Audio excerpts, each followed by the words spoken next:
तर आपल्याला रिझल्टंट काढायचा क्वेश्चन एक विचारला जातो कनकरंट फोर्स सिस्टीम साठी. तर ही कनकरंट फोर्स सिस्टीम आहे, कशी ओळखली तर हा एकच पॉइंट आहे आणि या एकाच पॉइंट मधनं सगळे फोर्सेस जात आहेत, म्हणजे सगळे फोर्सेस एकाच पॉइंट मध्ये येत आहेत. त्याला आपण म्हणतो कनकरंट फोर्स सिस्टीम. आपण काय करतो, ह्याच्यामध्ये हे जे फोर्सेस आहेत ते रिझॉल्व्ह करून घेतो. रिझॉल्व्ह कसे करायचे फोर्सेस ह्याच्यावर सेपरेट व्हिडिओ आहे, ती तुम्ही एकदा बघून घ्या, तर तुम्हाला फोर्स कसा रिझॉल्व्ह करायचा हे समजून जाईल.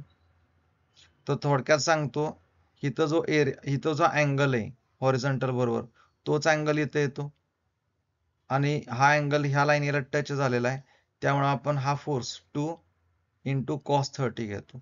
सेम बघा, हा जो 3 न्यूटन फोर्स आहे त्याचा अँगल आहे हॉरिझॉन्टल बरोबर 60, तोच अँगल इथं आलाय 60 आणि तो आडव्या लाईनीला टच झालाय म्हणून आपण म्हणणार 3 कॉस 60. इथं सुद्धा हा अँगल आहे तो 60, का तर बघा हा अँगल जो आहे 5 न्यूटनचा किती 60, त्यामुळे इथं आला अँगल 60. हा हॉरिझॉन्टल लाईनला टच आहे, ह्या लाईनीला टच आहे म्हणून काय म्हणणार 5 कॉस 60. जो दुसरा आहे त्याला आपण म्हणणार आहे साइन मध्ये म्हणणार. सेम 2 कॉस 30 असेल तर हा साइन होणार, हा कॉस असेल तर हा साइन होणार, हा कॉस असेल तर हा साइन होणार. प्रॉब्लेम बघून घेऊया. Forces of 1 2 3 4 and 5 Newton, 1 2 3 4 5 Newton respectively at one of the angular point. तर हे सगळे एका अँग्युलर पॉइंटवर ऍक्ट होत आहेत ऑफ रेग्युलर हेक्झागॉन. तर या हेक्झागॉन म्हणजे 1 2 3 4 5 6, तर 6 साइड्स आहेत. अँगल किती आहेत 1 2 3 4 5 आणि 6.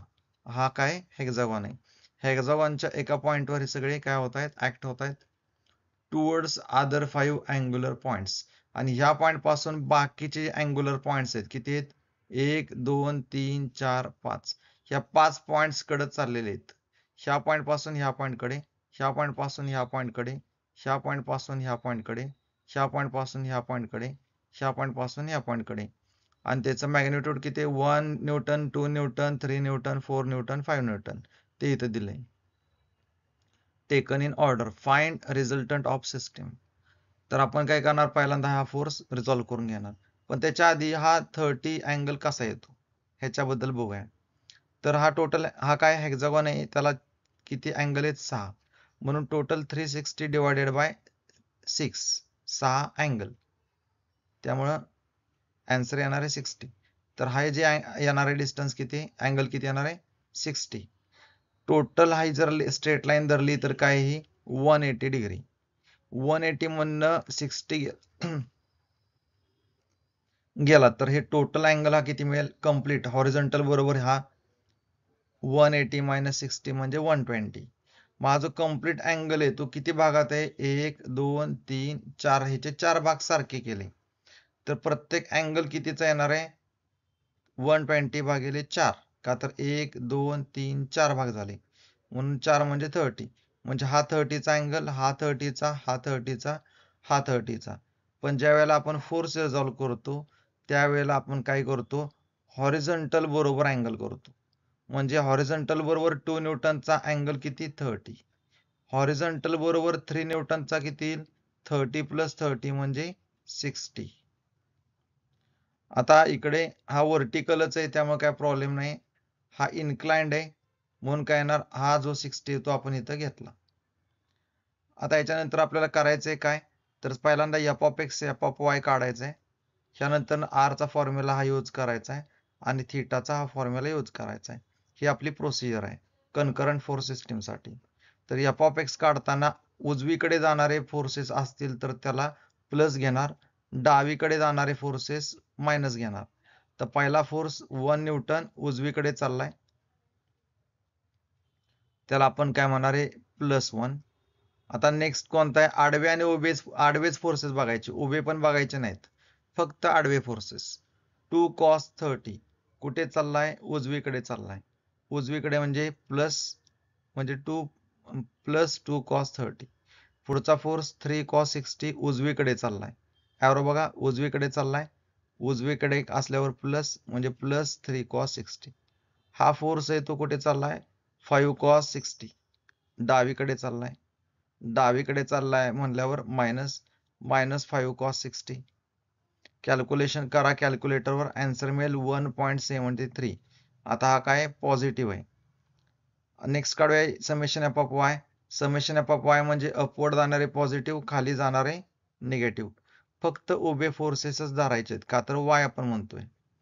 वरती जाणारा फोर्स कोण आहे, हा आहे का, नाहीये. हा फोर्स उभा वरती चाललाय 2 sin 30, वरती चाललाय म्हणजे प्लस, म्हणून प्लस 2 sin 30.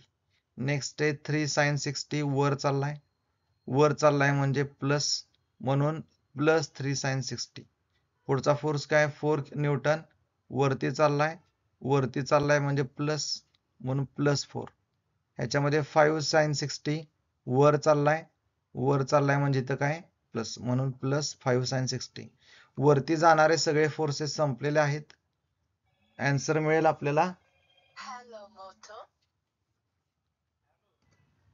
आन्सर मिळेल 11.92. हे पण पॉझिटिव्हच आहे. आता एफ ऑफ एक्स आणि एफ ऑफ वाय दोन्ही पॉझिटिव्ह आहेत. मग कोणत्या क्वाड्रंट मध्ये असतात पॉझिटिव्ह, तर एक्स आणि वाय हे दोन्ही फर्स्ट क्वाड्रंट मध्ये काय असतात, पॉझिटिव्ह असतात. म्हणजे रिझल्टंट काय येणार आहे, फर्स्ट क्वाड्रंट मध्ये येणार आहे.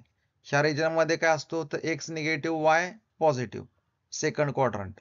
तर आपल्याकडे काय दोन्ही पॉझिटिव्ह आहेत म्हणजे फर्स्ट क्वाड्रंट मध्ये, तर रिझल्टंट येणार आहे फर्स्ट क्वाड्रंट मध्ये.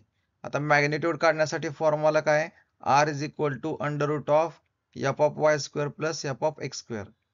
तर इथं आपण डायरेक्ट व्हॅल्यू घेणार, एफ ऑफ वाय ची व्हॅल्यू 11.92, एफ ऑफ एक्स ची व्हॅल्यू 1.73, आणि आन्सर मिळेल आपल्याला कॅल्क्युलेटरवर 12.04.